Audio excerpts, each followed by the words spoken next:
Yeah, well, of course, I'd heard of Ruth, and I think the setup that she has with Nick and her team and the family business was exactly what I was looking for.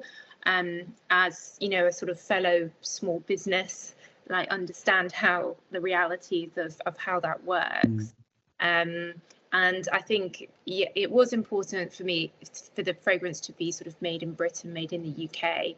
Again, you know, not just for the carbon footprint, but you know, to support fellow UK businesses as well. And well, the truffle sprays and the samples are made by me in this room, so they have a very low carbon footprint. It's very much a one-man show, you know, from my end. Sort of everything is monitored and looked at by me, and even like, you know, there is no customer service team. You know, I do all the emails and everything. So it's a very small business, but I think that's kind of adds a bit of intrigue as well, I guess, for people, and I'm happy to share that behind the scenes with people. And you know, it's refreshing, I think, when you compared to some of the, you know, LVMH and L'Oreal and the big houses that have their more industrialized processes. It just makes it a bit more interesting, I guess. And from our perspective, it's been so refreshing working with a personality like Sophie, who brings so much to her brand, so much knowledge already, but is also prepared to learn from us. And so it is a true partnership, and it has become a real an inspiration, actually, Sophie, for us. You have been, yeah, definitely. I you know, the thing that always sticks out for me is because when we kicked off the brief, we all met together, and you know, and Ruth and I were working on the fragrance together the whole way through. Towards the end, Sophie and I were talking more about kind of modifications and any final tweaks and things, and I'm just always amazed at how you know, this is the second time we worked together. We're getting to know better what Sophie likes, but she really does push us forward in terms of the uniqueness of the fragrance. And what I mean by that is, like I said earlier, pushing the boundaries, wanting things stronger, wanting things more unique, more different. And so I think it's testament to her that she's creating this brand in her own image. She's, you know, although some people may think, you know, because she's a fragrance reviewer and influencer, she's just going to produce something that, you know, because she knows everything on the market, but she's really creating something that is true to herself and isn't afraid to take a risk. And I think that's something we see, you know, it's not in our kind of nature to post something online straight away, but Sophie literally just puts something online and says, oh, it's ready now, or you know, and yeah, so it's just that whole kind of risk taking and being prepared to be herself is something that I think Ruth means we're inspired by. So, and that's been something that's been a kind of pleasure to work with again, and hopefully we'll have a chance to create a third. And I've got my master plan for a range of 12 across the rainbow. So definitely there'll be more to come. And I think I think my background before doing this, I worked in the city as a management consultant, and there you would go into these massive corporates, you know, FTSE companies, and you're there as someone who's like never worked in perhaps that industry or that area, and your job is to do things better than how they're already doing it, to improve. And I think 10 years doing that really gave me the confidence to say, like, not necessarily to take on the big like perfume brands, but to say, you know, could I be doing this more agile? Could I be talking to people more and sharing more and demystifying it, and, you know, not having all their sort of legacy processes and things like that. You know, like creating the advertising campaign You know, I worked with a photographer friend to create that, and, you know, we shot it in his lounge in his front room, and, you know, whereas brands could have spent, you know, 6 figures on an agency and things. And I think I like the feeling of being a bit disruptive and just going from A to B and starting from a blank piece of paper and saying, how can I do this, rather than how's it traditionally done.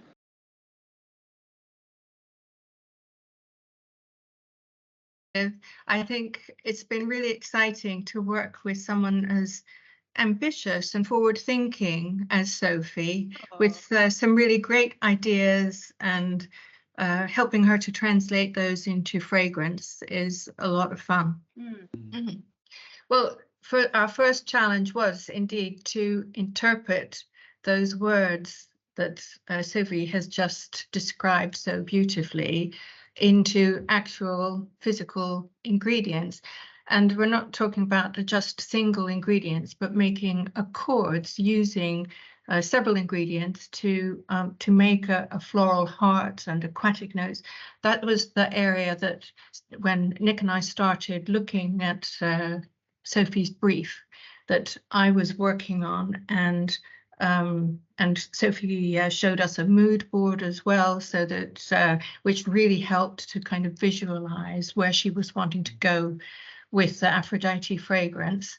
And that escapism came in with these coconut and tropical notes. And so that's where Nick really came in and explored several different angles for those notes, and to see what the right balance would be. Yeah, so I mean, the coconut kind of element to the fragrance was something that Sophie was quite keen on from the beginning. And, you know, to evoke the tropical imagination that you can think of, and the creaminess from the coconut. And I suppose it gives you immediately, you smell or even see coconut and you think of holidays and warm places, and that's the kind of the imagery that we were imagining when we created Aphrodite. And then as I was working on the coconut and exploring the creaminess and really wanting to enhance the strength of that coming through in the fragrance, that's really when I discovered the mango could really play a role in boosting that sort of the fleshy, juicy creaminess, and they really just dovetailed really nicely together. So yeah, I created a mango accord, which we introduced into the fragrance. And yeah, I think it's one of the really interesting things about working with Sophie is she's always keen to kind of push the boundaries slightly, and even push us out of our comfort zones. And you know, she wants things more, whether it's more coconutty, more juicy, more whatever it is, you know, to really get that kind of touch of difference in there, I suppose. And I think that's what gives Empress as well as Aphrodite its real unique qualities. So yeah, the fruity, coconutty kind of bases working together with the aquatic lotus flower, with the jasmine absolute in there as well, you know, it really just worked well together. Yeah, and I think mango is quite a difficult note, and there's not many perfumes that have used it. And normally, I've got it here, I find that it's a top note that fades after sort of 30 seconds. But with Aphrodite, you can smell it like throughout, it lasts. I've never come across that before. So I think what Nick created there is really unique. And I very, very much felt like if I say it has mango in it, I want people to be able to smell the mango throughout, it not just be, you know, in the top notes.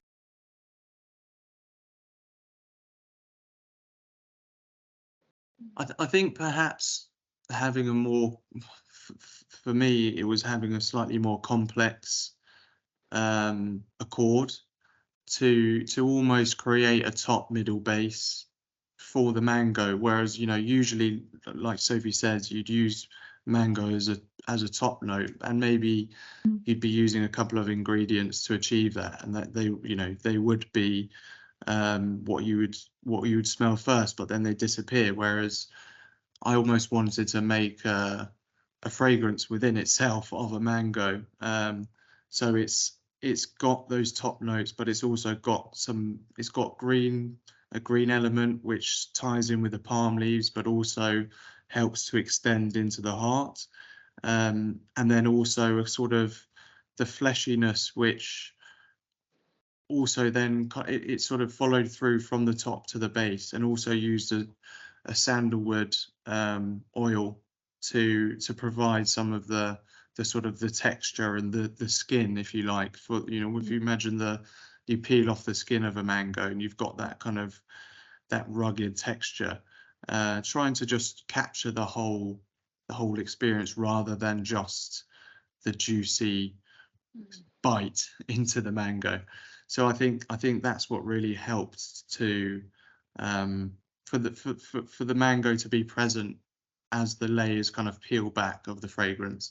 Yeah, and I think also the coconut is there, but it's not dominant like it is in so many coconut fragrances, and often it's at like with a vanilla and it becomes very sweet. I think it's sort of Versace, Crystal Noir or Dolce Garden, and they're sort of more autumnal winter perfumes because it's of the intensity of the coconut, whereas here it's much more fresh, like you've just cut open a coconut and coconut water.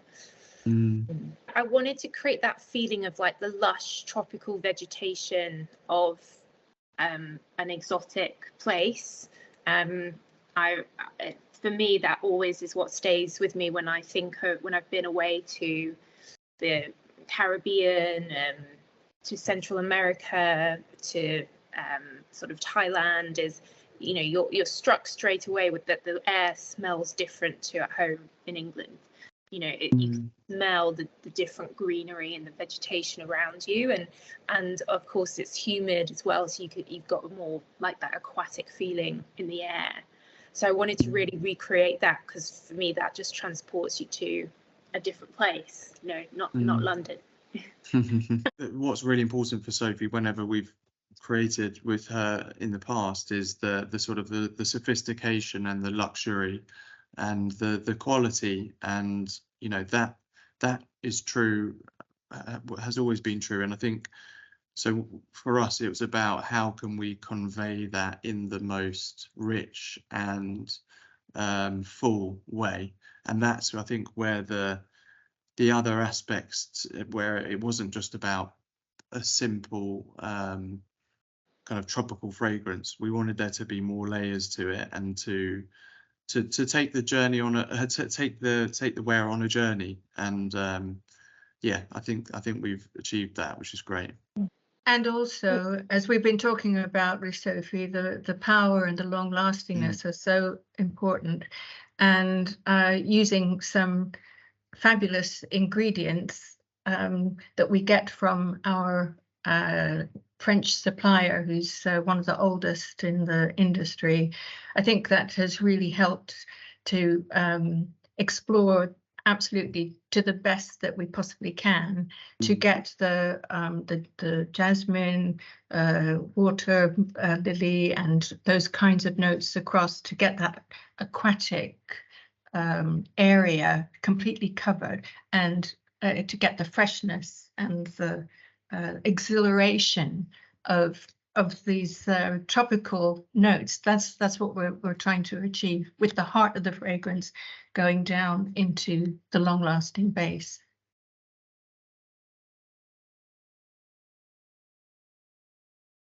I think I guess it's the story behind it, the fact that we've used like such high quality ingredients and made it here in the UK ourselves. And I think also the sort of the love that's gone into it and the passion is I think comes through in the fragrances.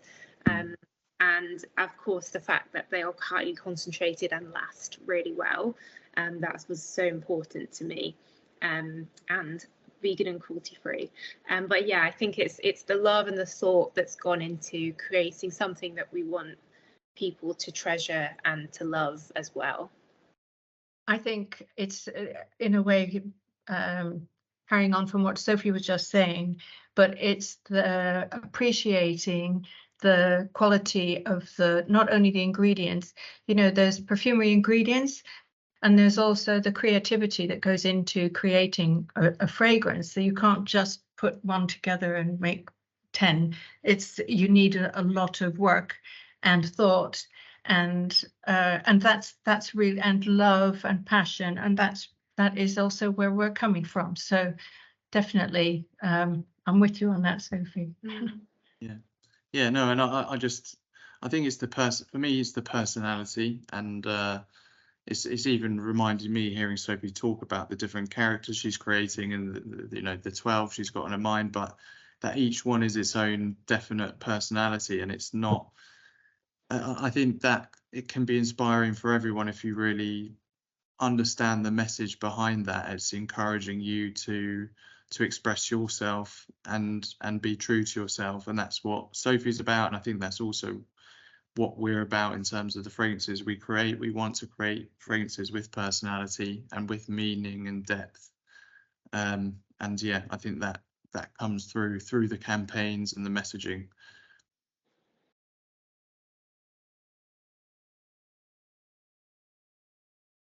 Yeah, so I guess another fragrance would be coming along next year, 2024.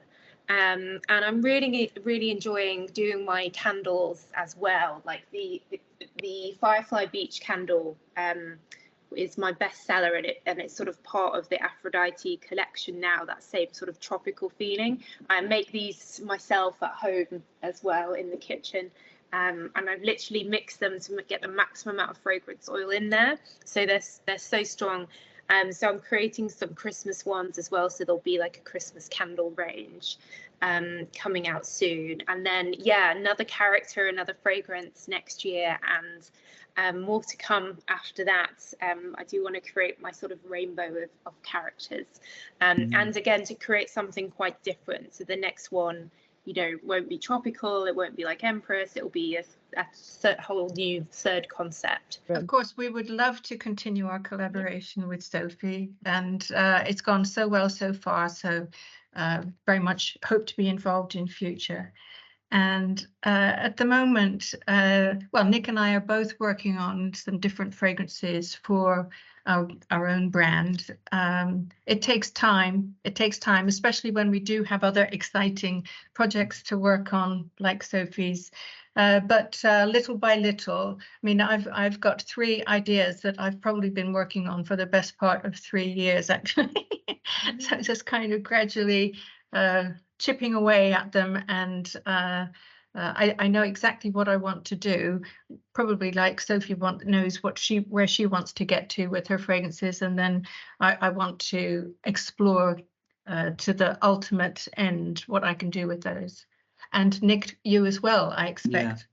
Yeah, same. I've got maybe 6 or 7 that I'm working on, but that I keep coming back to and I'm drawn to, and at some point would love to release. But yeah, at the moment there's no kind of strict timings on that, whether that's in the next year or possibly the next 18 months.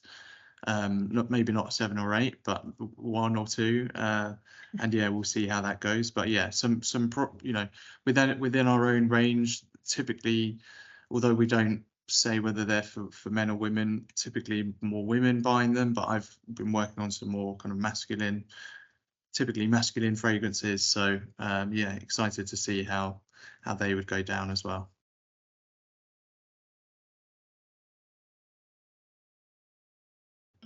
Well, it's actually quite interesting that Empress, of course, has a fruity element in the wild strawberry, and then a really important floral heart with peony and rose. But that the woody part is really, really strong, and a popcorn note that is really completely typical for Empress was so important to get right. And so it had by having different accords and aspects in a way, you know, there was something similar in the way of working towards getting the right, absolutely the right fragrance, but clearly completely different notes are involved here and different accords. And but in a way, having some fruity element, you know, okay, that's carrying across to Aphrodite, but I'm sure that's not going to be in all 12 of your fragrances, Sophie.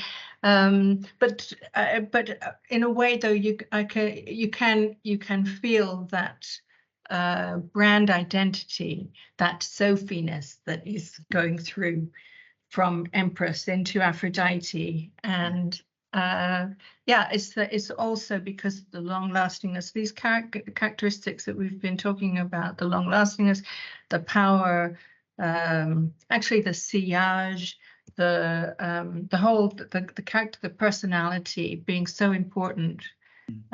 So yeah, it's they are clear, they're kind of sisters, aren't they? Yeah, exactly. I think both have a strong personality. You know, the Aphrodite is more romantic, exotic, whereas Empress is more, you know, like a sort of leader of a something on Star Wars or something, like Princess Amidala. You know, like it's more of a sort of boss girl fragrance, and also more autumn winter. Whereas of course Aphrodite is very summery and tropical.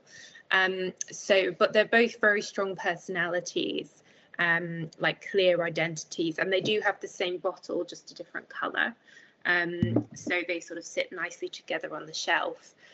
But yeah, absolutely. I think all my fragrances, I want them to have very clear identities that people sort of feel a sense of affiliation to. And I guess it's just the way I think as well. Like I'm in an Aphrodite mood or an Empress mood, and you know, you use the fragrance to create that feeling and that mood, and sort of not sort of fake it till you become it. But you know, I think the scent is very much important when you want to feel like something. Yeah, absolutely. I think I decided that I wanted Aphrodite to be pink a long time ago. And then seeing that, you know, the Barbie movie was coming out this year and pink was the colour of the year, it just sort of all tied in perfectly. I actually had pink hair for a brief period of time when I was a student. And I've always loved the idea of the sort of pink hair, so I enjoyed getting my pink wig on and shooting that. But then, yeah, for Empress as well, I've loved the celestial stars, moons, things like that. As a child, I had loads of things like that. I've always loved that. And I really wanted to create that some sort of outer worldly, ethereal feeling to Empress. Like you're wearing it and you become more than human, you become more than yourself. So yeah, very clear characters, and then future perfumes will have other characters as well, but you have to wait and see for them.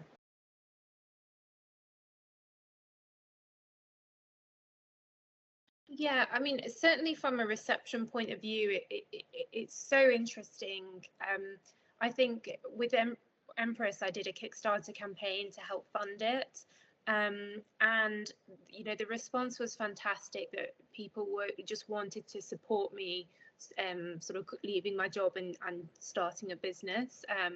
And I think it's been so lovely that there've been so many people, and you know, lots of women like being so supportive of my company and wanting to buy into the brand and you know, try the candles, try the perfumes. So I think that's been amazing. I think at the same time, you also get people that, because you're sort of putting yourself out there so publicly, that some people, and sort of the whole sort of influencer badge as well, like some people will come and criticize, and I guess you're an easy target. That stuff doesn't really bother me. I found it quite intriguing, but it's something that, you know, a brand like, you know, Chanel or Dior, where it's just the brand, you know, it's less I guess, less fun for people to criticize because there's no one there.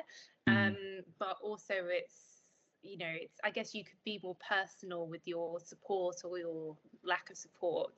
And that's it's just interesting. You just never know what reaction you're going to get when you put something out. So I just find it curious to see how the world reacts.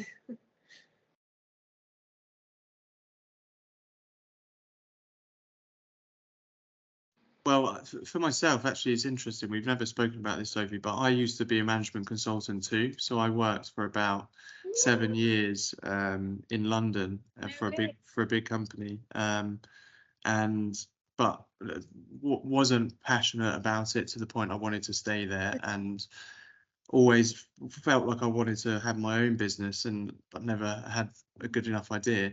So actually, that was when I joined RUTH's company, because it was something I was passionate about, and I'd grown up with my mum working from home and smelling things, as you come in, or being asked to go and smell something. So I grew up with it, and it sort of infused within me, and I wasn't aware of how deep it was embedded, I think, until I joined the business, initially to work on the business side. But I wanted to understand the materials, and actually I started out compounding for my mum in the lab for about a year, I'd say. So making up her formulas and smelling every ingredient. And it was from then really that I discovered I had a real passion for learning, and also I had a capability, a skill in picking up things quite quickly.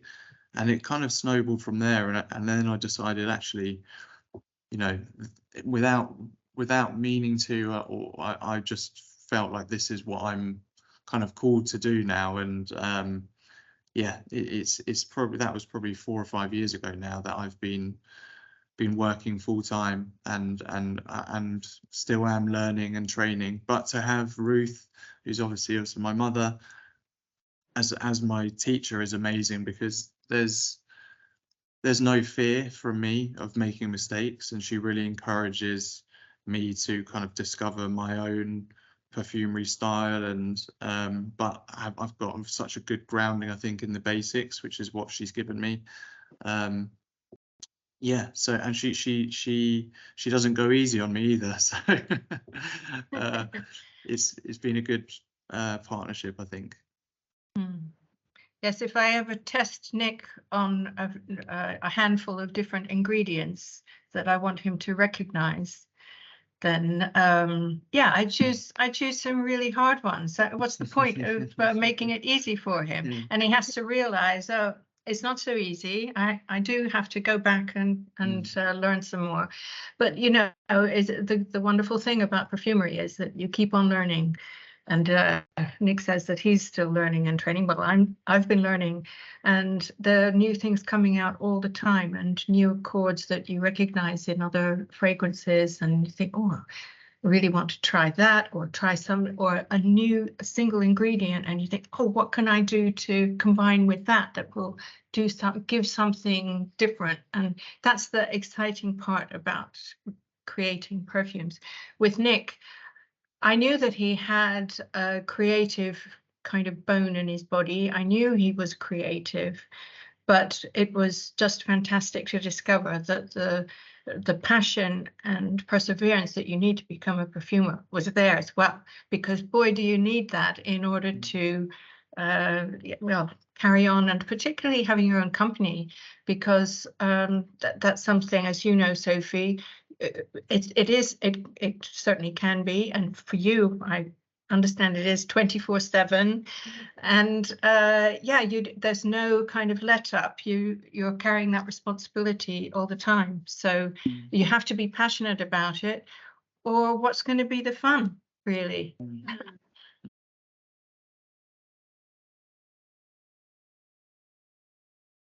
Yeah, I personally just think if you like it and you want to wear it, then wear it. I certainly haven't sort of designed these or written on them, you know, for her or pour femme or anything. And I know there are quite a few men that wear Empress, and I've seen a lot of people videoing, tagging me, like males that wear Empress. So I guess I kind of ignore gender in a way and just create the fragrance. I wouldn't say either perfume is like traditionally feminine, because they're not really traditional in any way.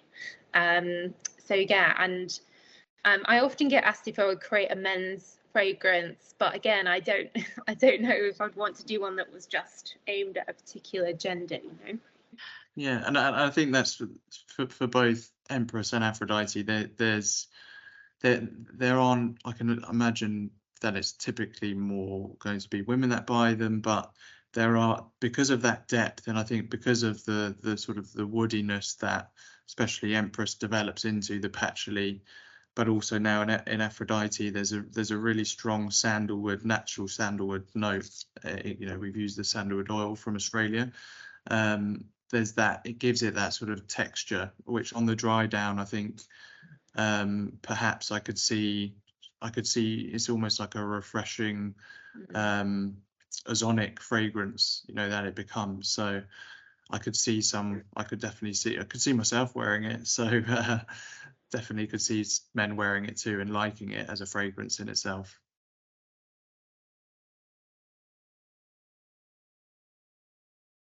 So as I was explaining, the company that sources our ingredients for us is a really big one, and so they can go to the ends of the earth and have sustainable crops, and which is also very important to us, and also to achieve a consistent quality of natural ingredients and also synthetic ingredients, because although there are single ingredients that you can get pretty much everywhere, there are some that then by the technique that is used to improve them, you can get an even better quality. And that's really what we are looking for a fine fragrance like Aphrodite.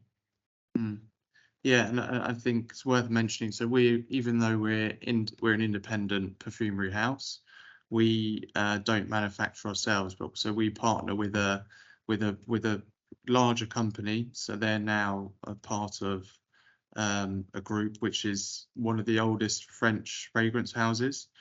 So you know, we're very fortunate in a way that we get to work with the same palette as they do. That's going into some of the world's best known fragrances. You know, we have access to that palette and that level of quality and experience ultimately, and the relationships that go into forming those sourcing relationships and where they get the oils from. But also that consistency, which is really important, you know, that for a lot of fragrance houses is ensuring you can produce something that will smell the same time after time. So yeah, you know, that gives us a kind of a guarantee, a seal of quality and approval, that for every ingredient, whether it's an essential oil or a natural ingredient or a synthetic ingredient. So yeah, we're using their palette, and we are choosing the oils that we work with based on each kind of creative brief.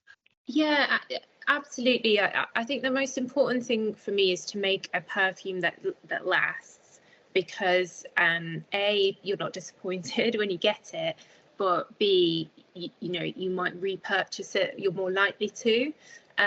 So I'm been more than happy to invest in the quality of the ingredients and the strength, like the concentration of the perfume as well, to get that, to create something that will become like a lifelong friend that people will buy again and again and again. So for me, that was just so important. My worst nightmare is someone getting a fragrance and then saying, oh, it didn't last 10 minutes, you know, that's the last thing that I want. And of course, you know, RUTH winning her award this year, Fragrance Foundation Award, for her fragrance. Like, you know, she knows how to create a high quality perfume that is memorable, right, and makes an impact. So that's why I really love like working with NIC and RUTH rather than, you know, a massive fragrance house or whatever. Because it's about the product, it's about the perfume, it's not about the commercial side or like, you know, making things as simple or as cheap as possible. It's about creating something that people will treasure and love. And that sort of goes right through to the bottle as well. Like I've used a very thick glass, so it feels heavy in your hand. And then the pearl cap sort of echoing the Aphrodite myth, sort of coming out of the sea and the seashell. But also then got my travel spray as well, because obviously can't really travel with this that easily, and I wanted to create something so people could sort of try it as well. And so rather than just having a simple vial, I've gone for the like reusable travel spray so that people can refill it with whatever perfume they want. So again, I just wanted to create something a bit different.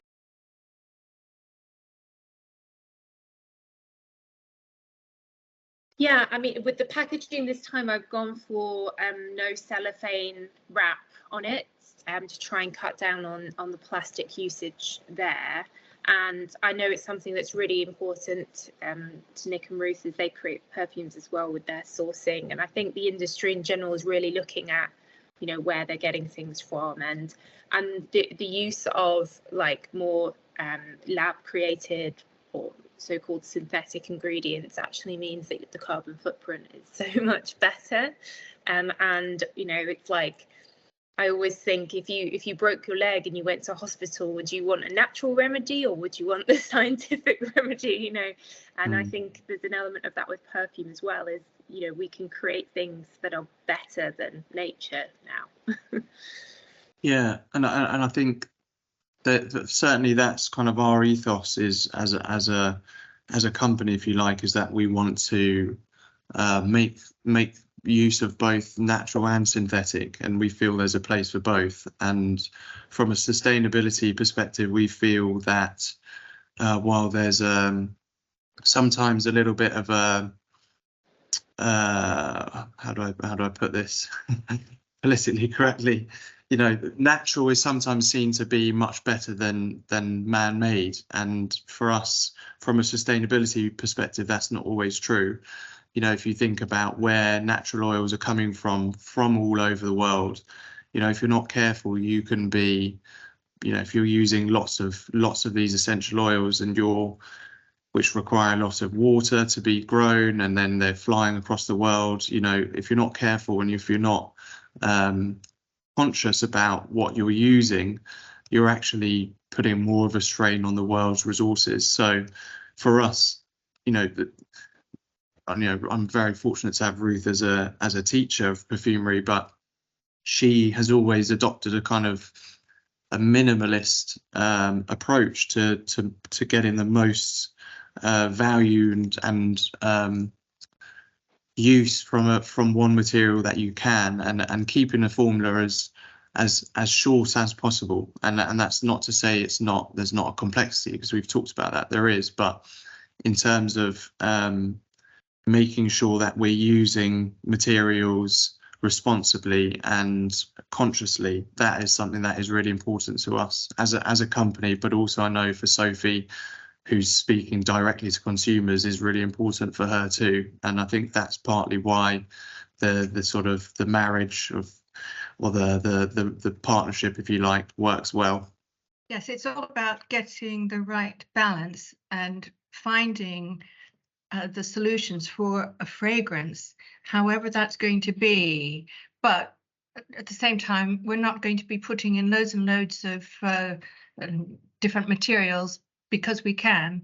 They have to play a part. They have to fulfill their role, and that's always been, as Nick has said, it's always been very important.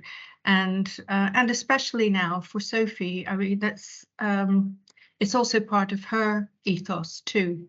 And this the whole question of sustainability and carbon footprint. Yeah, we're all conscious of that.